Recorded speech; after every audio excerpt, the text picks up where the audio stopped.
सूत जी कहते हैं कि मंदार माला से जिस पार्वती जी के केस सुशोभित हो रहे हैं तथा जो शिव जी माला से अलंकृत हैं, जो पार्वती जी अत्यंत दिव्य सुंदर वस्त्रों को धारण किए हुए हैं तथा जो शिव जी दिगंबर अर्थात वस्त्रहीन है, ऐसी शोभा वाले युगल पार्वती जी तथा शिव जी के आगे मैं नमन करता हूँ।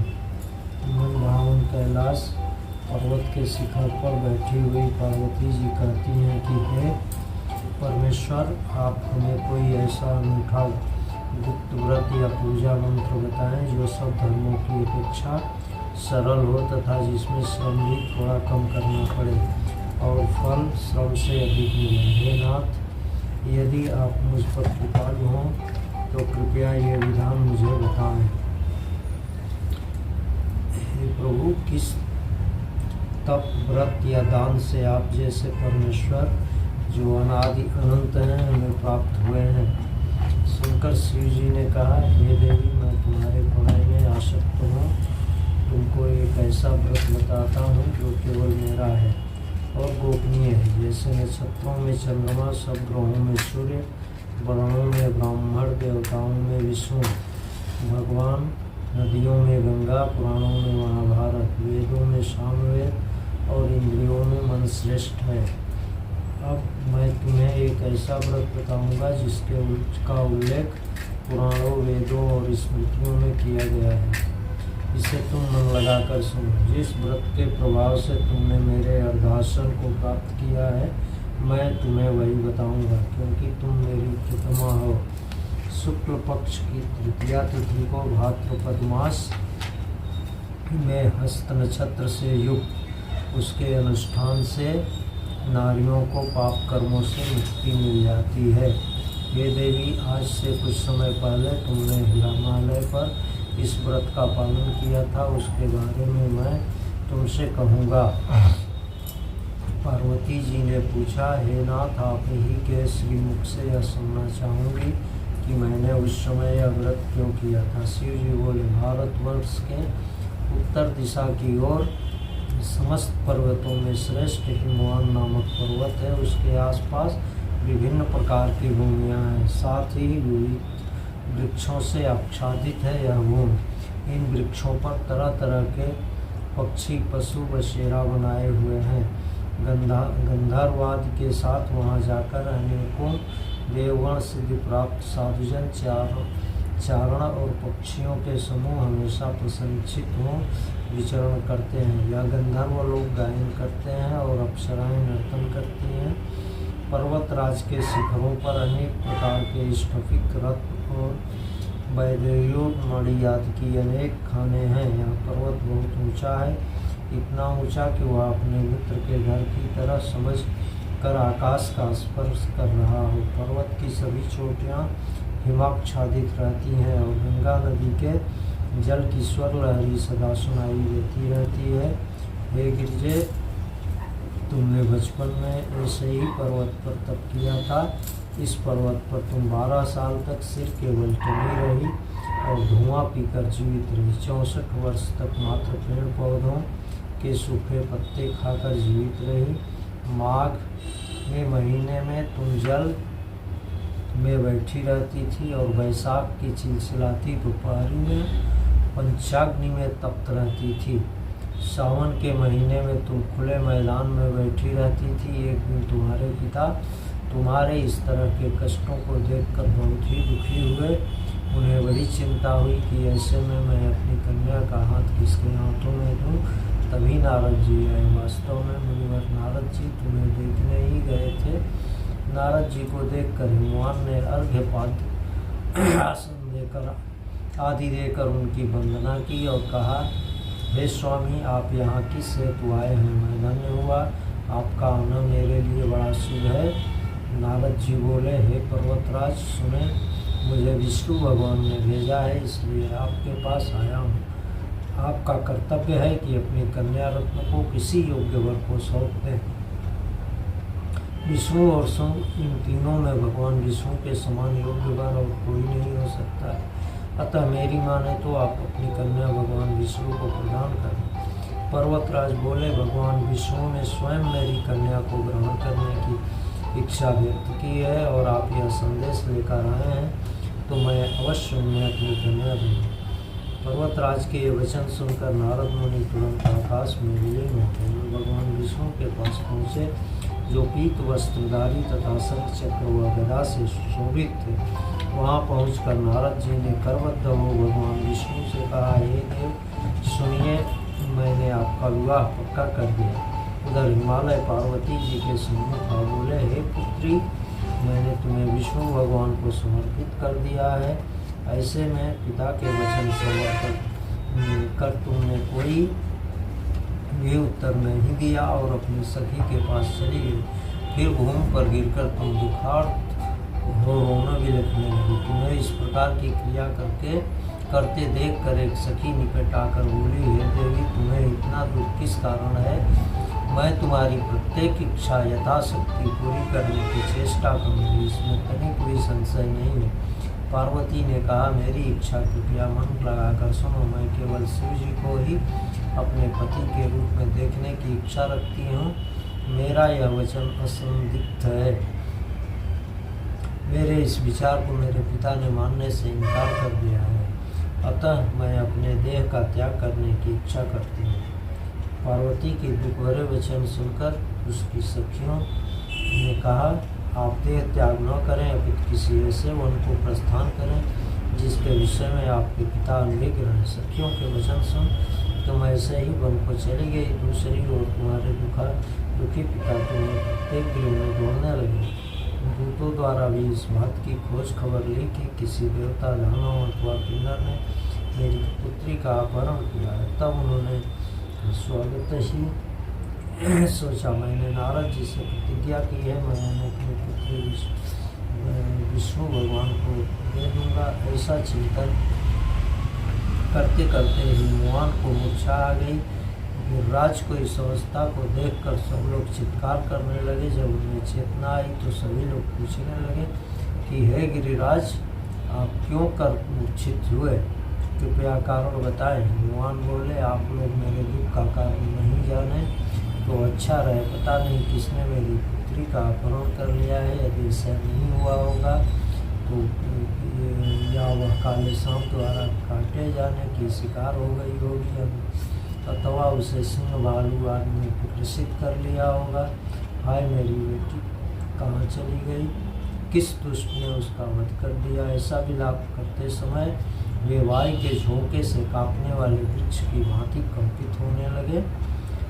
तदुपरांत हिमवान ने तुम्हें प्रत्येक वन में खोजा। वन में भी सिंह भालू आदि भगाए जानवरों को बोलबाला था। तुम वन में विचरण करती हुई अपनी सखी के साथ ऐसे वन में पहुंची जहाँ नदी प्रवाहित हो रही थी। उस नदी के सुंदर तट पर एक कंदर थी। तुमने उसी कंदरा में अपना आश्रय स्थापित कर लिया। फिर एक बालुका की प्रतिमा निर्मित कर अपनी सखी सहित बिना आहार किए मेरी आराधना में ली और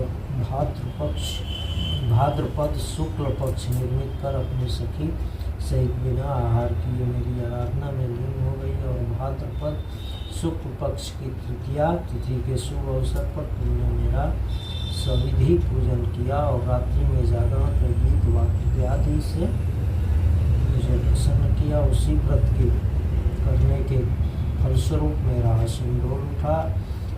कारणवश मैं उसी क्षण उस स्थान पर पहुंच गया जहां तुम अपनी सखी के साथ निवास कर रही थी। वहां जाकर मैंने तुमसे कहा, हे देवी, तुमसे बहुत प्रसन्न हूँ, तुम इच्छित वस्तु मांगो। तुमने कहा, मेरे देवता, यदि मुझ पर प्रसन्न हो, अनुग्रह करना चाहते हैं तो मुझे पक्ति के रूप में प्राप्त हो। मैंने तथास्तु कहा और कैलाश पर्वत पर लौटने पर प्रातः तुमने वह प्रतिमा नदी में बहा दी। फिर तुमने अपनी उस सखी के साथ उस महाव्रत का पारण भी किया। उसी समय हिमवान भी तुम्हारे आश्रम के निकट आए, भूमि पर गिर गए। कुछ क्षणोपरांत नदी के तट पर उन्हें दो कन्याओं के दर्शन हुए।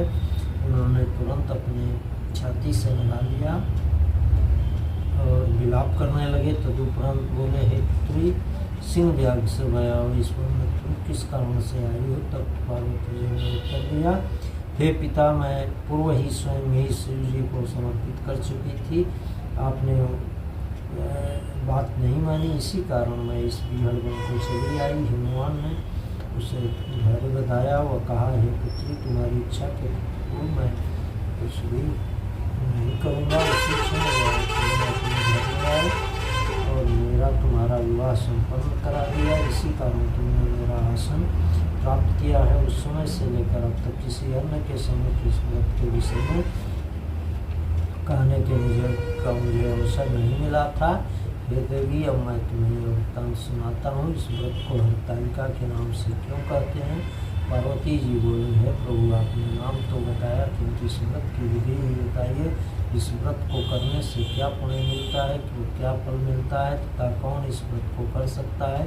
तब श्री शिव जी पार्वती जी से बोले, हे प्रिय नारी, जाति के हितार्थ में मैं इस उत्तम व्रत को कहता हूँ कि वे स्त्रियाँ जो अपने सौभाग्य को खंडित देखना चाहती हैं, विधिपूर्वक इस व्रत को रखें। सर्वप्रथम केले के स्तंभ आदि से सुशोभित करके मंडप का निर्माण करें। तत्पश्चात उसमें विभिन्न रंगों के रेशमी वस्त्रों के चंदावे से सुसज्जित कर चंदनादि सुगंधित द्रव्यों से उस मंडप को लीपें। तत्परांत शंख मेरी और मृदंग आदि बाजे बजाते हुए जन समूह के साथ मंगलचार करते हुए पार्वती तथा शिव जी की प्रतिमा को स्थापित करें। तो उस दिन पूरे व्रत करके बहुत से सुगंधित पुष्पगंध और सुगंधित धूप तथा विभिन्न नैवेद्य से मेरा पूजन करें और समस्त रात्रि जागरण करें। सभी बताई गई सामग्री के अतिरिक्त नारियल, सुपारी, जम्बीरी, नींबू, लौंग, अनार, नारंगी या जो भी फल उपलब्ध हो एकत्रित कर लें। उसे में जो भी फल फूल उपलब्ध हो उन्हें खास तौर से रखें। तत्परांत धूप तथा दीपात से सज्जित निम्न मंत्रों द्वारा उच्चारण करके आराधना करें। तत्परांत शिवाय सूर्य यहाँ से लेकर प्रसन्न भव पार्वती तक के मंत्रों को उच्चारित करके वंदन करें। इसका अर्थ है, हे शिवे शिवरूपिणी मंगले, सब संपदाओं की दात्री देवी, हे शिवरूपे आपको नमस्कार है। हे शिवे आपको सर्वदा नमस्कार है। हे ब्रह्मरूपिणी आपको नमस्कार है। हे जग को धाम करने वाली आपको नमस्कार है। हे सिर पर सवारी करने वाली, विश्व के भय से भयभीत मेरे जैसे दरिद्र की रक्षा करें। इस इच्छा को पूर्ण करने हेतु मैंने आपकी आराधना की है। हे पार्वती, मुझे राज्य तथा सौभाग्य प्रदान करें, मुझ पर कृपा दृष्टि रखें। मंत्रों के द्वारा पार्वती तथा शिव जी की पूजा करें। उसके बाद दत्तचित्त हो विधि से कथा श्रवण करें तथा ब्राह्मण को वस्त्रादि गौदान तथा स्वर्ण आदि प्रदान करें। स्त्री पुरुष दोनों मन लगाकर एक साथ आराधना करें। तदनंतर वस्त्र जो भी हो उसका संकल्प करें। हे देवी, जो भी नारी इस विधि से मेरी आराधना करती है उसे सब पापों से मुक्ति मिल जाती है तथा वह 7 जन्मों तक सुख सौभाग्य को प्राप्त होती है। लेकिन जो नारी तृतीया की तिथि को व्रत न करके भोजन या खान पान करती है वह 7 जन्मों तक बंध्या रहती है और पुनः वैधव्य को प्राप्त होती है। वह सदा दरिद्र रहती है। वो पुत्र शोक से क्षुब्ध रहना पड़ता है। वह कर्कशा सर्वथा दुखी रहती है। इस प्रकार व्रत रखने वाली नारी को घोर नरक में जाना पड़ता है। तीज वाले दिन अनाथ के भक्षण से शुकरी, फल भक्षण से बंदरिया, जल पीने से शोक, दुग्ध पान से नागिन, मांस खाने से बाघिन, दही खाने से बिल्ली, मिष्ठान भक्षण से चींटी, अन्य वस्तुओं को खाने से मक्षिका के जन्म में आती है। यदि उस व्रत वाले दिन वह सोती है तो अजगरी तथा पति को छीनने से मृत्यु बनती है। अतः प्रत्येक स्त्री को नियम पूर्वक व्रत करना चाहिए। व्रत के दूसरे दिन सवेरे स्वर्ण, चांदी तथा हवा तथा बांस के पात्र में भरकर ब्राह्मण को दान देना तथा प्राणायाम करें। इस प्रकार व्रत वाली नारी को मेरे यानी शिव जी के समान पति की प्राप्ति होती है और महासन अवस्था में उसका रूप तुम्हारे सदृश हो जाता है। इस व्रत को करने से वह समस्त सांसारिक भोग तथा सायुज्य मुक्ति की भागी होती है। इस हरितालिका की कथा भाग के समय से प्रत्येक प्राणी को 1 सहस्त्र अश्वमेध और सैकड़ों वाजपेय यज्ञ करने का पुण्य फल मिलता है। हे देवी, मैंने तुम्हें जिस व्रत का विधान बताया है वह सब व्रतों में अत्युत्तम है। यह सब